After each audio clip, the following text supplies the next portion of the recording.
My name is Dana Whitfield. I'm 35 years old, and 3 weeks before Christmas, my mother called to tell me that my kids and I would not be welcome at it this year. The reason, delivered in the voice she saves for calling caterers, was my brother's new girlfriend, a young woman from one of the oldest families in Cedar Hollow, a woman my mother said was simply too classy to be thrown into my chaos. The chaos being my 2 children, my work boots by the back door, and me. I said, "Understood," and I hung up. But the next afternoon, when that same classy young woman climbed out of my brother's car in my driveway and got her first real look at me, stone dust on my hands, a level tucked under my arm, what she said flipped the entire holiday inside out. And what my mother didn't know yet, standing on my porch in her good wool coat, was that I was finished being this family's secret. Welcome to her quiet reckoning, where we tell the stories of people who stopped shrinking and started signing their names to their own lives. If that's you, or if it's ever been you, stay with me, because this story starts with a phone call and ends with a legal document my mother spent 11 years trying to make sure I never saw. To understand what that phone call actually cost me, you have to understand my mornings. 6 a.m., cold stone dust in the air, a space heater humming in the corner of an old carriage house behind my parents' property. I'm a restoration mason and timber framer, fireplaces, garden walls, hand-cut post and beam additions to houses built before anyone alive today was born. I learned it from my grandfather, who learned it from his father, and I've run my own restoration practice for 9 years. I'm also a single mother. Mia is 10 and has never once kept an opinion to herself, which I consider a personal victory of parenting. Sam is 7 and believes the stone chisels are, in some limited sense, his personal property. Their father moved 2 states away when Sam was a baby, and now sends birthday cards the way other people send invoices. On time. And with nothing in them. So it's the 2-bedroom rental in town, and the carriage house. Always the carriage house. My business is called D. Hart Restorations. Not Whitfield. Hart was my grandmother's maiden name, and I chose it on purpose. There's no photo of me on the website, no bio. Clients deal with my assistant, Nora, who handles the calendar and the emails, and when people ask to meet Mr. Hart in person, Nora tells them the studio doesn't do site meetings until contract signing. People assume D. Hart is an older man in a canvas apron who's been doing this since the 70s. For 11 years, I have let them believe it. I told myself it was good for business. Mystique. There's an 18-month waiting list, so who's to argue with the results? But there's a truer reason my name has never been on my own work. And it took a wedding I wasn't invited to for me to finally say it out loud, in front of 200 people who were not expecting to hear it. The hiding was built into me 1 stone at a time, and like most things you're trained into as a child, it felt like love while it was happening. My grandfather was a stonemason, the kind of craftsman other builders asked for by name. Our garage smelled like mortar dust and cut granite, and the best hours of my childhood were spent on an overturned bucket next to his workbench, handing him tools before he even asked for them. Then my mother, Diane, began what she called our next chapter. She got her real estate license, then her broker's plaque, then a seat on the Historical Society board. And somewhere in the middle of all that, the garage got cleaned out. My grandfather's tools went into a cabinet with a padlock. The old work truck got traded in for something with leather seats. When company came over, my mother sent me upstairs to change and scrub the grout out from under my nails. And if a guest asked what I was interested in, she answered before I could open my mouth. "Piano," she'd say, although I had quit piano in the 4th grade and never once missed it. One night I heard her in the kitchen, low and certain, telling my father that no daughter of hers was going to grow up smelling like a job site. I was 12. I kept building anyway. At a neighbor's, then in the high school shop room, the way other kids snuck out to parties. My father never defended the stone dust, not out loud, but he never fully abandoned it either. He'd slide me a pointing trowel wrapped in a rag like it was contraband. He taught me the one sentence I have measured my whole life against, murmured over a slab of fieldstone like a confession. Cheap work hides behind paint. Real work only needs time. He hasn't touched a chisel in almost 20 years. I think about that more often than I'd like to admit. The carriage house itself sits at the back edge of my parents' property. When my old employer's restoration firm folded 8 years ago, I had the tools, the client list, 2 small children, and no money for commercial rent. My father said quietly, "Use the carriage house." My mother allowed it the way you allow a cat onto one specific chair. There was never a lease. There was an understanding. I paid in labor and materials. I rebuilt their stone wall, repointed their chimney, restored the garden folly my mother tells her friends came from a little historic salvage yard upstate. That's technically true. If I'm the salvage yard, twice over the years I asked to make it official. A simple lease, I said. Market rate or any rate, something on paper. Both times my mother laughed like I'd suggested notarizing a hug. Family doesn't need paperwork, sweetheart. I'm a mason. I know what happens to structures that skip the footing because everyone's feeling optimistic about the weather. But moving an entire workshop, the saws, the compressor, the kiln I'd financed for restoring old plasterwork, costs more than I've ever had sitting loose in an account. And the waiting list doesn't care where the workbench sits. So I stayed. I want that on the record before anything else in this story happens. I saw the crack in that arrangement years before it failed. I asked for the paperwork twice and was told the mortar a family would hold. You can know better and still be load-bearing. Ask any wall that's ever gone down quietly in the middle of the night. In early November, my brother Caleb brought his news to Sunday dinner. Caleb is 29, works in wealth management, wears a watch that costs more than my last vehicle, and has been our mother's second chance at the correct kind of life since roughly the moment he was born. He'd been seeing someone, Priscilla Calloway. My mother set her fork down like the name itself was made of porcelain. The Calloways, old shipping money turned old everything money, the family whose name is carved over the entrance to the Historical Society and half the hospital wing. From that dinner forward, our mother became a woman obsessed with elevation. She practiced saying Calloway the way you practice a foreign phrase before a big meeting. New curtains appeared in the front room. A Christmas seating chart was drafted and redrafted. She used the word curated out loud, about a family dinner, without a hint of irony. At that same table, I mentioned that I just closed the year's biggest commission, restoring the timber frame porch of a boutique hotel reopening downtown. My mother smiled without her eyes moving and said, "That's nice, honey. It's just handiwork." "Caleb, tell them about the golf club, just handiwork." She had been saying some version of that sentence my entire life, and the trick of it is that it almost sounds gentle, like she's excusing me from having to compete. It took me years to understand what it actually does. It removes the legs from whatever I build, so it can never stand anywhere near Caleb's news. I looked around that dining room, at the mantel my hands had carved, the garden wall outside the window, the stone hearth that kept that whole house warm, and did the quiet math. Most of that property was just handiwork. They'd been living inside it for years regardless. Here is what I wanted, and I'm not ashamed of the size of it. I wanted my kids to have Christmas at their grandparents' house. That's the whole list. Mia had been crossing days off a paper chain since Thanksgiving. Sam had already negotiated in writing 30 minutes of supervised stone carving time with his grandfather. It isn't a perfect house for them. It's the only one they've got. And a kid whose father mails business memos instead of birthday calls deserves every tradition I can manage to nail down. Every year, I also supply the decorations, because apparently that too is just handiwork. The hand-carved mantle garland, the stone luminaries lining the front walk, the reclaimed timber sign over the door that reads the family name in letters I cut myself. People at her holiday parties always ask where she found them. She never gets more specific than a little craftsman I know. This year I'd made something extra. 2 small hand-carved stone medallions, each with one of my children's initials worked into the corner, meant to hang on the branch my mother reserves for grandchildren on her tree, a small, permanent, sentimental thing. I finished the last one on a Tuesday evening, set it on the bench to cure, and remember thinking the veining in the stone had come out prettier than I had any right to expect. My mother called on Wednesday.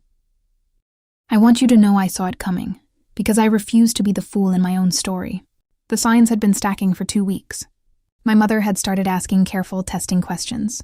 Were the kids calmer these days? Did Sam still make engine noises at the table? Wasn't it exhausting for me hauling them to every holiday alone? She'd floated the phrase, a quieter format. Caleb had gone slippery in the family group chat, answering everything with a thumbs-up emoji instead of words. So I acted. I called her directly at the start of December and asked plainly, Mom, is there a problem with the kids coming this year? Do you want us to do a separate night? I'll host. I'll bring the whole dinner to my place. Bring Priscilla. The kids will win her over in about 10 minutes. My mother laughed, her hostess laugh, and said, "Don't be dramatic, sweetheart. Everything is arranged. Everything is arranged." I've replayed that sentence more times than I can count. It wasn't technically a lie. That's the part that gets me. Everything was arranged. It simply wasn't arranged to include us. She had decided the cleanest way to manage me was the way she manages a caterer. Confirm warmly. Adjust the guest list quietly, later. I even offered to make something for Priscilla. A small jewelry box. Hand-finished as a welcome gift. She has everything already, my mother said, which I would soon learn was its own kind of joke. I hung up reassured, which was the whole design. The stone medallion sat curing on my bench, smelling faintly of the sealant I use, with 2 days left to be innocent. The Wednesday call came while I was setting the final coat on Sam's medallion. My mother's voice had the bright, over-planned tone she uses once a decision has already shipped. Christmas, she explained, was going to be a more intimate affair this year. Adults, streamlined. Priscilla's family was very particular, and first impressions only happen once. Then her voice dropped into the register she uses for a stock tip shared in confidence. Frankly, sweetheart, she's too classy for chaos. You understand.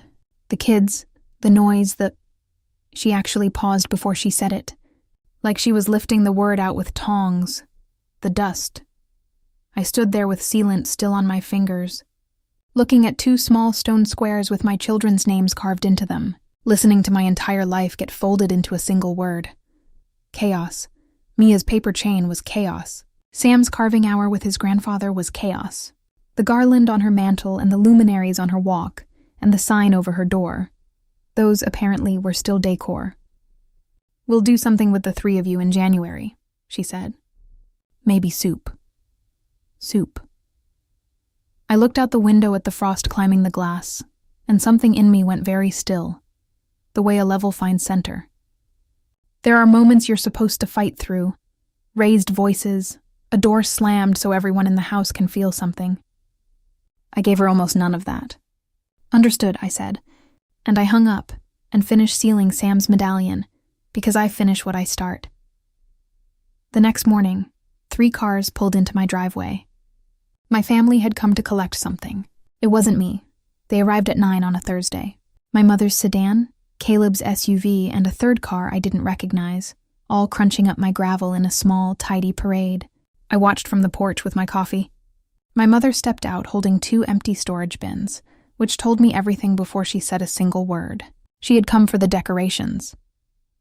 "Morning, sweetheart," she sang, as though Wednesday had happened to 2 entirely different people. "We're doing the house up this weekend. I'll need the garland, the luminaries, and the sign. Oh, and if the medallions are finished." The medallions. My children's initials, meant for a tree they'd just been banned from standing near. I would like to tell you I said something sharp. What I actually did was stand there quietly re-auditing everything I thought I knew about the woman who raised me, because it genuinely had not occurred to me that she would ban us from Christmas on Wednesday and drive over Thursday morning to collect the work meant for it. She wasn't being cruel. That's what unsettled me. Cruelty announces itself. She was being efficient. The decor was good, so the decor was invited.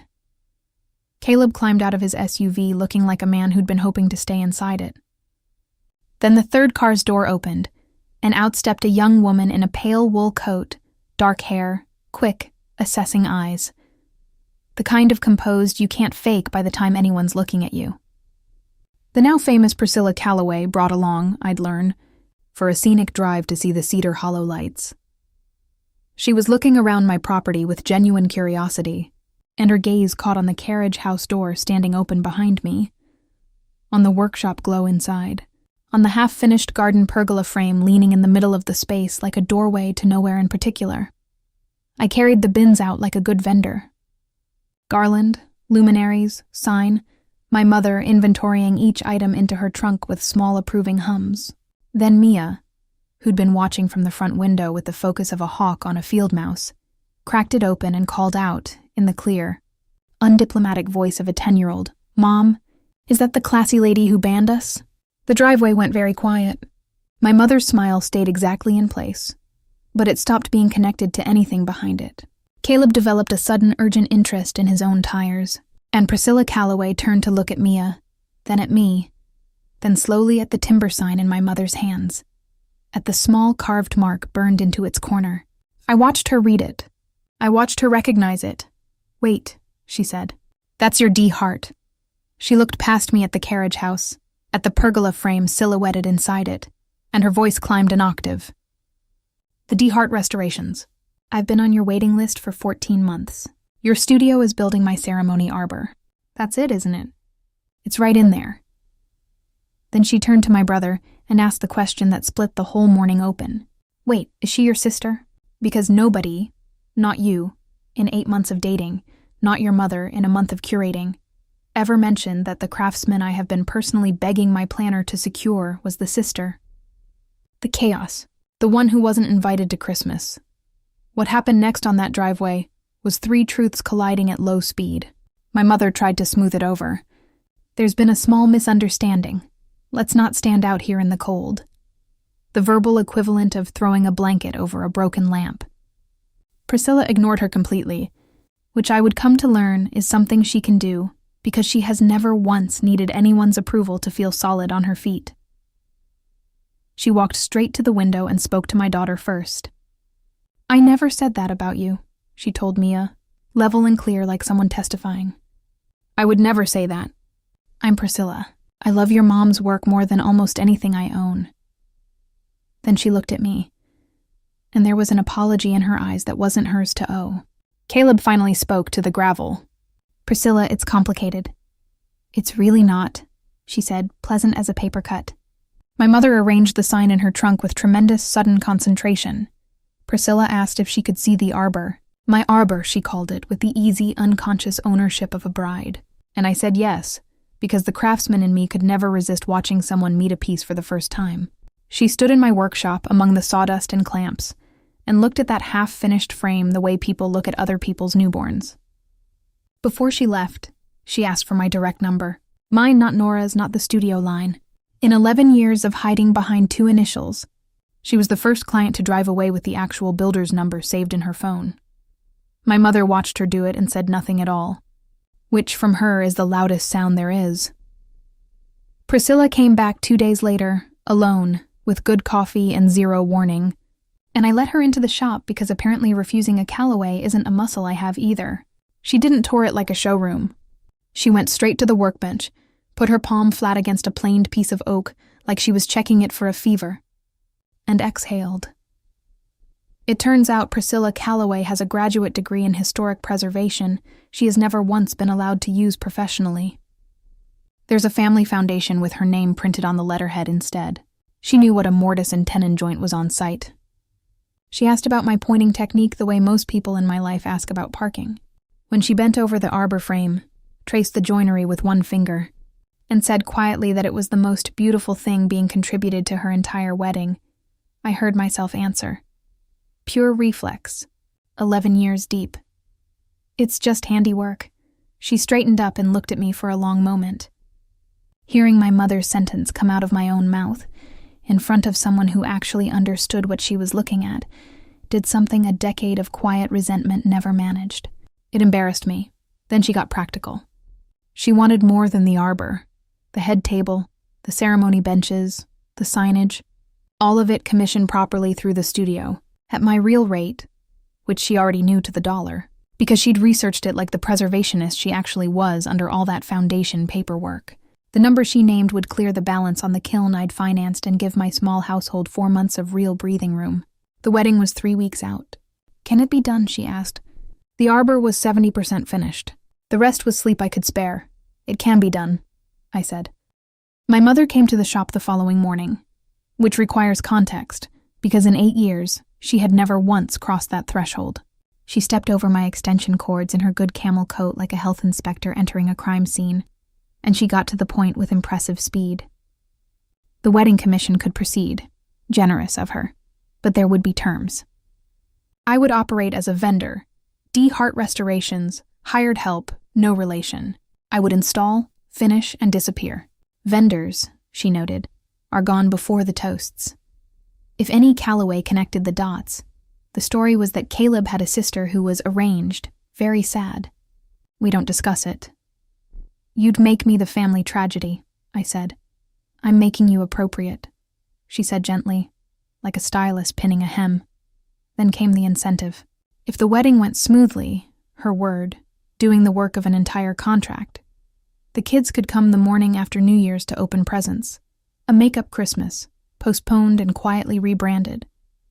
And as she left, she delivered the other half, glancing around at my saws and my racked lumber. 8 years of my life bolted to her floor. And you can stop worrying about the carriage house, sweetheart. You can keep right on using it. I stood in the doorway watching her pick her way back across the gravel, turning that sentence over like a stone I suspected of hiding a fault line. I hadn't said a word about worrying over the carriage house, which meant it was now, officially, something to worry about. In my trade, we call that a stress crack. You rarely know the exact day a joint started failing, but it tells you. Midnight, 12 days before the wedding. Sam was asleep on the shop couch under my work jacket. Mia, who had negotiated a wage of 1 hot chocolate per hour, was sanding a bench leg with the seriousness of a surgeon. I stood at the finished arbor frame with my marking chisel warm from my palm. Every major piece that leaves my shop gets the same small mark, cut somewhere quiet. A heart's antler.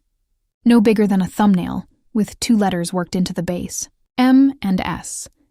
My children pressed into everything I build, because they sand the pegs and fetch the clamps and fall asleep to the sound of the router. Their father may mail memos. Their mother makes things that outlast weather.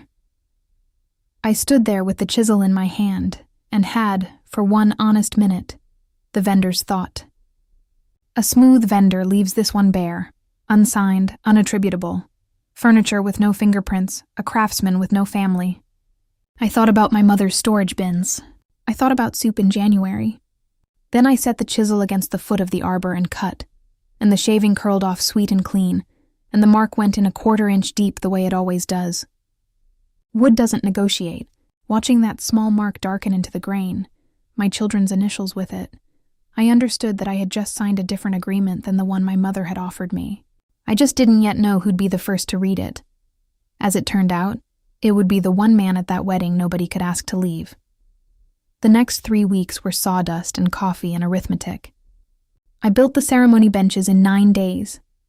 The best matched oak I'd been holding back for years, because if my work was going to that wedding without me, it was going in armed. Priscilla stopped by twice a week, and somewhere between joinery questions, she turned into something I hadn't had in a long time. A friend. She told me about the preservation degree, about the foundation job invented to keep her decorative, about being edited her whole life by people who loved her. She said it while looking at the arbor, not at me, which is how the hard things get said in a workshop. Meanwhile, the family machine kept humming. My mother sent scheduling emails titled Logistics, Final, reminding me that load-in ended at 4 and vendors cleared by 5. Caleb stopped by exactly once, stood in the doorway of the shop he grew up 30 feet from, and did not come in. He watched me clamp a bench seat and said, "Thanks for doing this quietly." Quietly, of all the words available to him. I told him he was welcome because Mia was within earshot and I model manners. And he left looking relieved, which was the most honest thing he did that entire month. On the night of the 23rd, we loaded the arbor into a rented box truck, and I drove it through the first real snow of the season, up a driveway longer than my street, to a staging tent on the Calloway property. And that's where Harold Calloway, Priscilla's father, a man I had never met, crouched beside my arbor with a glass of scotch in one hand and went still. His finger resting on the small mark burned into its base. "Priscilla," he called, in the voice of a man who has just found something. "Come look at this. Here is what nobody in my family had bothered to learn about the Calloways while they were busy being intimidated by them. Harold Calloway is a woodman. The family fortune started in shipbuilding 4 generations back, and while the money moved uptown, Harold never entirely followed it. There's a workbench in his boathouse, and a hand-built writing desk in his study he will describe to you in more detail than you asked for. And I let him, because it was a genuinely beautiful desk and he knew exactly why. This is a man who has spent his whole life around people performing substance, and he has gotten very good at spotting the real thing. He crouched there in his party scotch and his cardigan, touched the mark like it was a signature on a canvas. Because it is one. A craftsman who signs with initials, he said. M&S, who are they? My kids, I said. They sand the pegs. Harold Calloway looked at me for a long moment, then stood and shook my hand with both of his, the way men of his generation do at funerals and christenings. Priscilla fought her mother for 8 months to get this instead of a rented arch, he said. Now I understand the fight. He wanted to thank the maker at the reception, he said. Publicly, properly, I did the vendor's two-step. The studio prefers to stay behind the work, I said, smooth from 11 years of practice. He squinted at me like I'd answered in another language, but he let it drop. Priscilla, standing behind him, did not let it drop. I could see her filing it away carefully, for later. Word that the father of the bride had admired the arbor reached my mother by Christmas Eve morning. Because Caleb mentions things to her the way weather vanes mention wind. She called while I was making pancakes for my banished children. Her voice had new steel under the sugar. The reminder came first. Load in complete final touch-ups on the 27th, done by 4, gone by 5. Then delicately the scenario planning. If anyone asks about the name Hart, it's a coincidence. Small world. Isn't that funny? I flipped a pancake and asked what happens if I simply exist. At the reception. As Caleb's sister who happened to build the arbor. My mother stopped pretending we were discussing logistics. Your father and I have been reconsidering the carriage house, sweetheart, she said. The insurance, the property taxes, the liability of all that equipment. January feels like a natural time to reassess the arrangement. There it was. Not a threat. My mother doesn't make threats. She makes assessments. I asked her plainly whether there was any version of this where I'd misunderstood, whether embarrassing her at that wedding cost me my workshop. She answered in the exact tone she once used to tell me piano would improve my posture. I'm telling you that families who cooperate find these things tend to work themselves out. I stood in my kitchen holding a spatula, watching my kids argue about syrup, and I finally admired the architecture of it. She had spent 8 years declining to give me a lease. It had never been forgetfulness. Unsigned things are removable. She taught me that herself, without ever once picking up a tool. The day after Christmas, a Christmas the three of us spent making cinnamon rolls and building a blanket fort in front of the television, which Mia declared the best one yet, with a loyalty that broke my heart a little. I paid a lawyer for 30 minutes of confirmation. No lease, no protection. 8 years of payment in kind counted as goodwill and nothing more. Reasonable notice was all my parents owed me, and 30 days would likely satisfy that. I thanked her and hung up and did the other math, the kind with commas, moving a full shop, transport, new electrical service, a proper dust collection system. $12,000 conservatively, and that's assuming I found a space at all. Commercial units in the county ran close to $2,000 a month. Triple net, personal guarantee, first and last up front. Against that, the Calloway Commission, which would clear the kiln loan and leave 4 months of margin.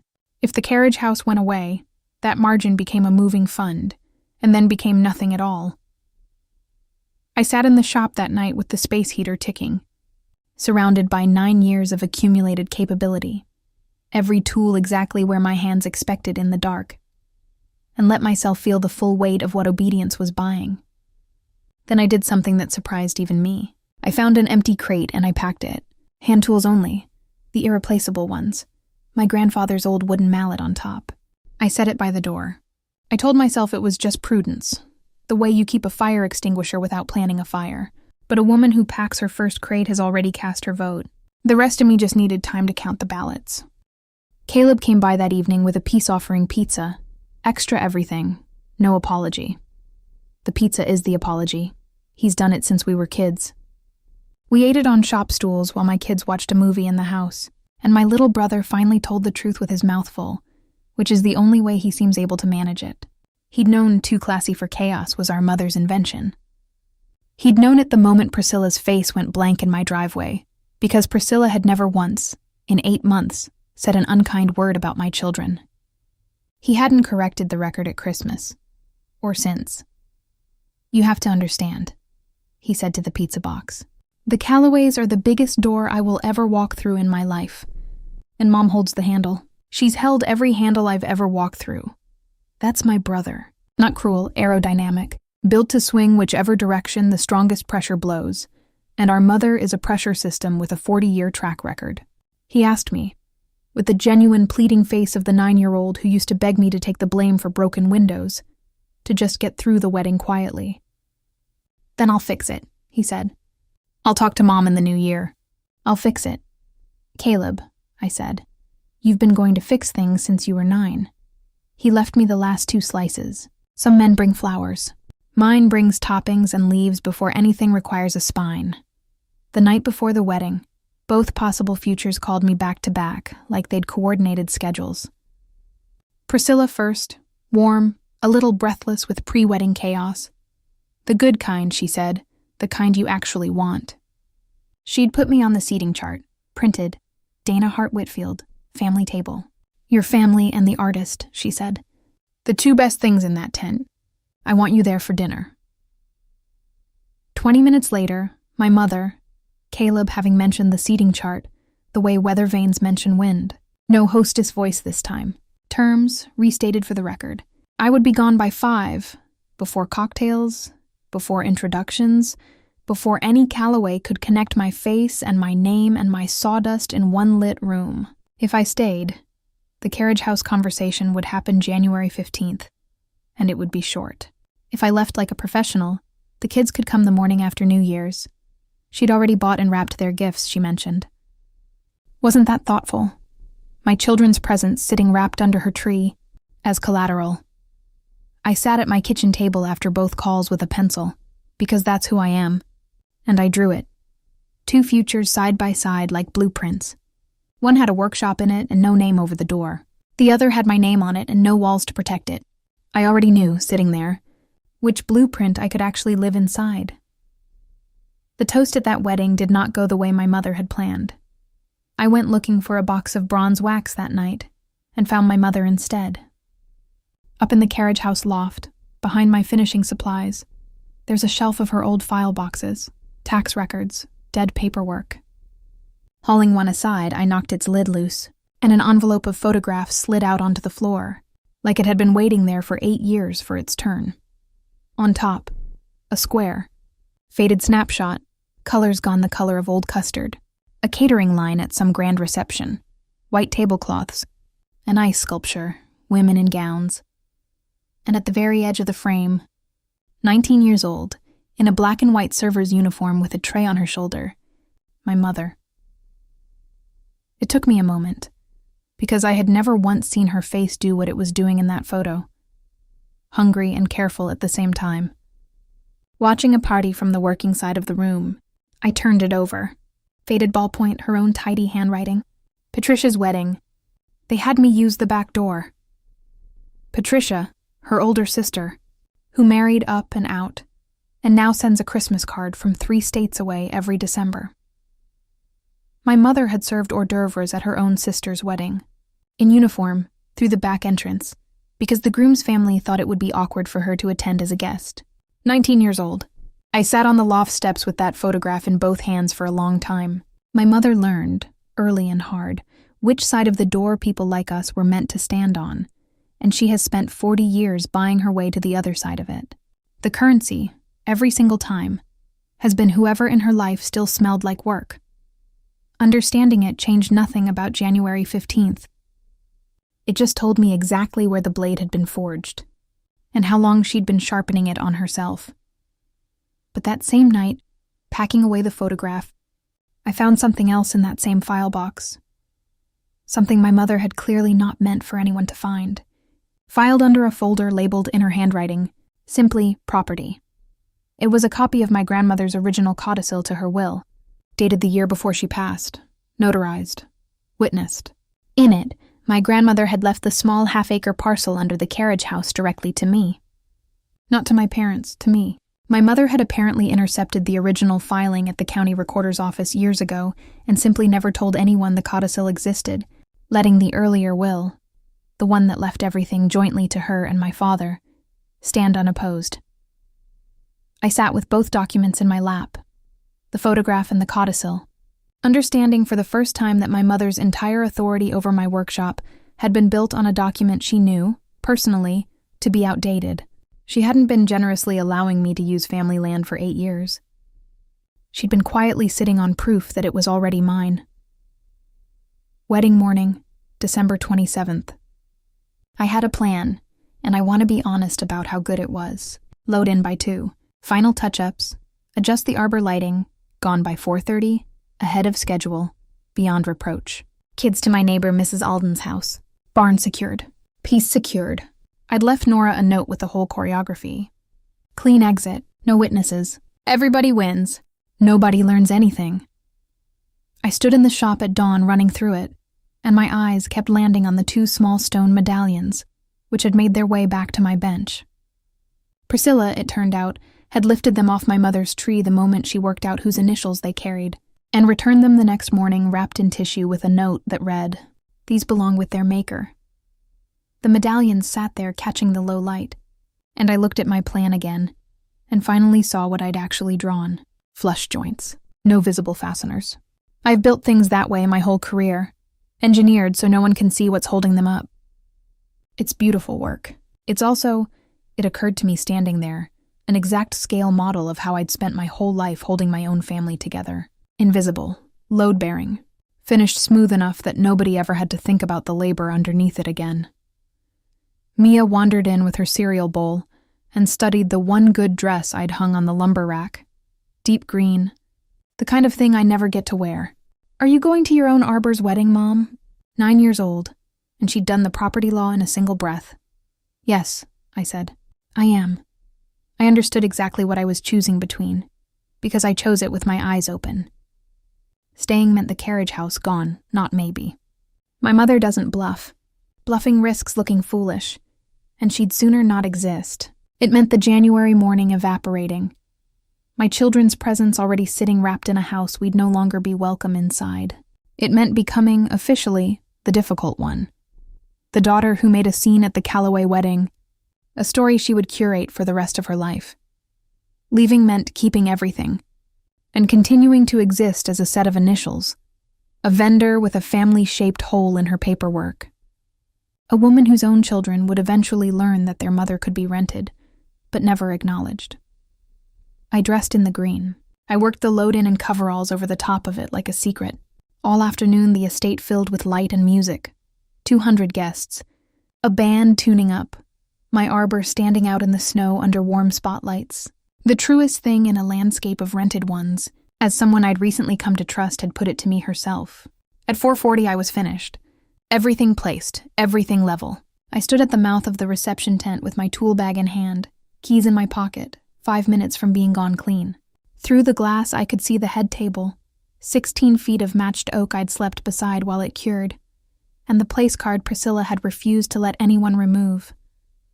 My full name, in copper script, at the family table, beside an empty chair. My phone buzzed against my hip. My mother, remember, gone by 5, and then, from inside the tent, a fork chimed against a glass, and a warm amplified voice said, "Before dinner, I'd like to say a few thank yous." Harold Calloway was making a toast. I should have kept walking. The path back to the vendor lot was right there, salted and clear, a straight line to everything I got to keep.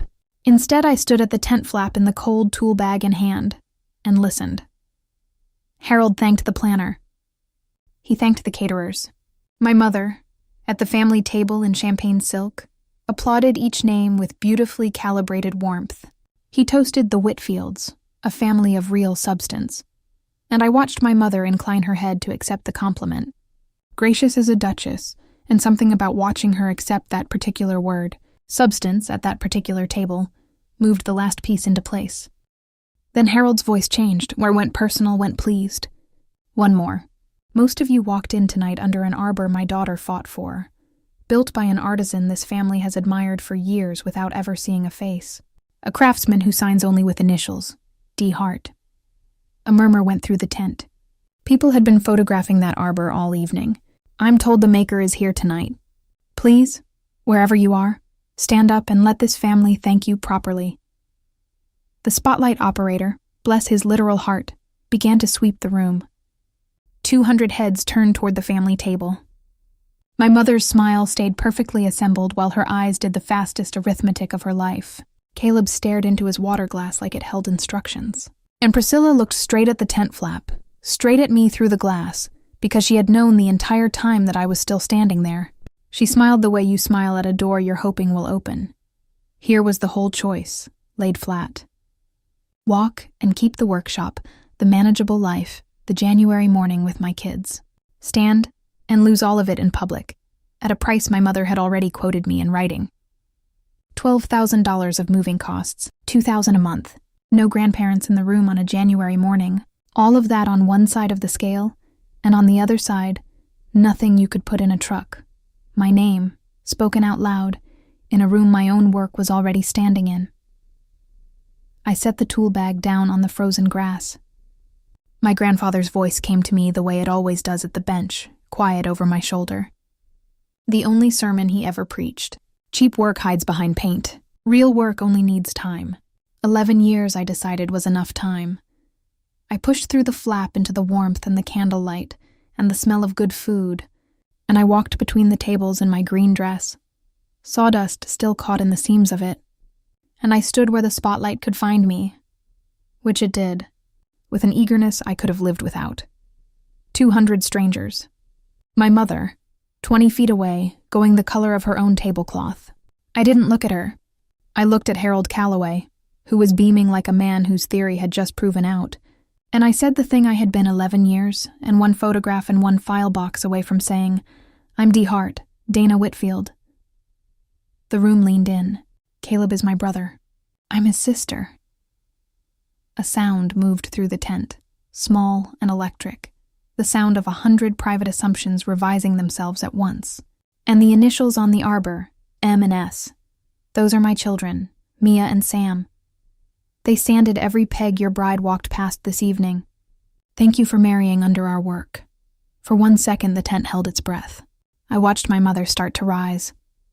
Hostess instinct, damage control, 40 years of reflex. And then Harold Calloway began to clap, alone at first, standing the way a man claps when he owns the room and knows it. Then Priscilla was up in her wedding dress, clapping over her head like she was at a barn raising, calling out to the whole tent, bright and entirely on purpose. She's not a vendor, everyone. She's my sister-in-law. And the classiest thing at this wedding came straight out of her so-called chaos. The applause that followed wasn't for a scandal, because Priscilla hadn't handed them one. It was for the arbor, and the benches, and the sign people had been photographing all night. For the work, 200 people applauding, just handiwork, while my mother sat in champagne silk with her hands shaped into a clap, and her face shaped into a smile, and her eyes fixed on me with a message as legible as a brand. You have no idea what you've just done. She got to me during the band's first number, her hand closing on my elbow, voice low and pleasant for the benefit of the room. You have no idea what you've just done. I do, I said, my voice coming out the way it does when I'm measuring something. Level. Unhurried. I signed my work. Mom, you taught me everything has a price. You just never mentioned my own name was the one thing I wasn't allowed to afford. Her grip tightened. The carriage house. The keys will be on the hook by New Year's, I said. I finish what I start. And I watched something flicker behind her eyes, because I had just paid the ransom before she'd even finished making the demand. And there is nothing in her playbook for a hostage who hands over the payment and walks out whistling. Across the floor, Caleb stood at the edge of the parquet with his tie loose and said, to no one and everyone, the single truest sentence of his adult life. Her work's the only thing at this whole wedding that isn't rented. It fixed nothing. It was years late and a fathom short, but it was a joint, with the fastener finally showing, the first honest one he'd ever built. I nodded at him across the room the way you nod at an apprentice's first clean cut, and I left while the band played something with horns. Snow had started again, small and dry. I drove home with sawdust caught in a green velvet hem, and nothing left to hide. Both hands on the wheel, both kids waiting at Mrs. Alden's, and all three of our names finally out in the open air. The accounting came due fast, and I want you to see every line of it, because I promised you the price was real. There was no January morning with wrapped presents, No call, no note. The medallions stayed on my own bench. The tree presumably rebalanced without them. On the 2nd of January, a typed letter arrived from my mother. Typed, addressed formally to D. Hart Restorations, requesting that the carriage house be vacated by the 31st. I let her have that letter for exactly 4 days. Then I had my lawyer send one back, along with a certified copy of my grandmother's codicil and the county filing that confirmed it. The half-acre under that carriage house had been mine, legally, for 11 years. My mother had known it the entire time. She never wrote to me again about the property. She never had to. There was nothing left to negotiate. But the other ledger opened too. 6 new commissions came in that week alone. A guest from the wedding, a friend of Harold's, a cousin of Priscilla's who wanted a lantern-style entry sign like the one at the reception, the bandleader's wife who'd fallen in love with the benches, and Harold Calloway called me himself about an old brick mill building in the historic district, sitting empty, high windows, a loading dock, real electrical service. Maker's rate, he said. He'd rather have a craftsman in there than a tenant. I stood inside that building with my breath fogging in the cold and my heart hammering, and I signed a 3-year lease with my own money. The Calloway Commission doing exactly what real work is supposed to do. Buying the worker room to finally stand up straight. Nobody rescued me. A door opened because 200 people had just watched me put my name on something. I only had to walk through it carrying my own tools. We moved the shop over 3 brutal, glorious weekends. Riggers took the heavy equipment. Everything else went in borrowed trucks, my kids labeling boxes with a system understood only by them, so that for months afterward I'd open a crate marked Dragons and find router bits. On the 31st, I swept my parents' carriage house broom clean, the way you leave a job site. I left the space heater. It was theirs. On the hook by the door, where the arrangement had hung unwritten for 8 years, I left a spare set of keys, because even a woman who's just won a fight finishes what she starts with grace. Not spite my mother has not called. She sent a card in February, printed, signed Mom and Dad in her own hand, both names, 1 pen. My father is a different ledger entirely. He showed up on a Saturday in March, no warning, carrying his old tool chest, the one with the padlock, every blade inside cleaned, oiled, and sharp enough to shave with.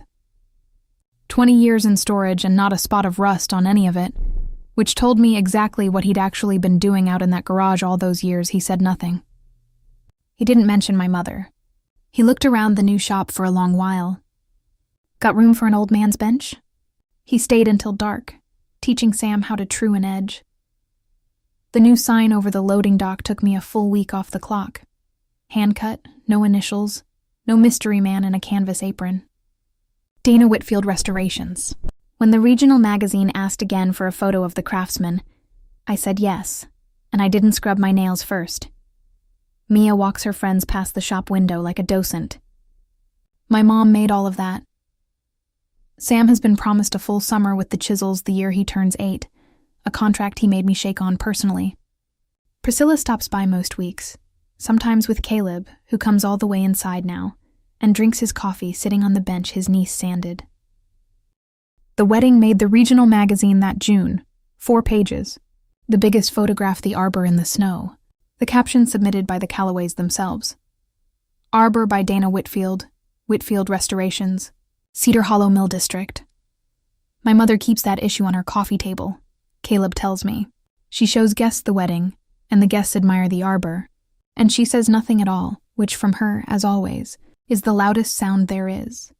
Chaos, it turns out, is just love that was never allowed to be visible. If you have to disappear to be permitted at the table, you were never a guest. You were the furniture. Sign your work, pay what it actually costs, and the right doors will eventually learn your whole name. That's my story. 1 phone call, 1 small burn mark, 1 workshop with my full name over the door. If someone in your life keeps using what you make while hiding who you are, maybe this is your sign to finally stand up at the toast. Share this with someone who's still signing their work with initials, and I'll see you in the next one.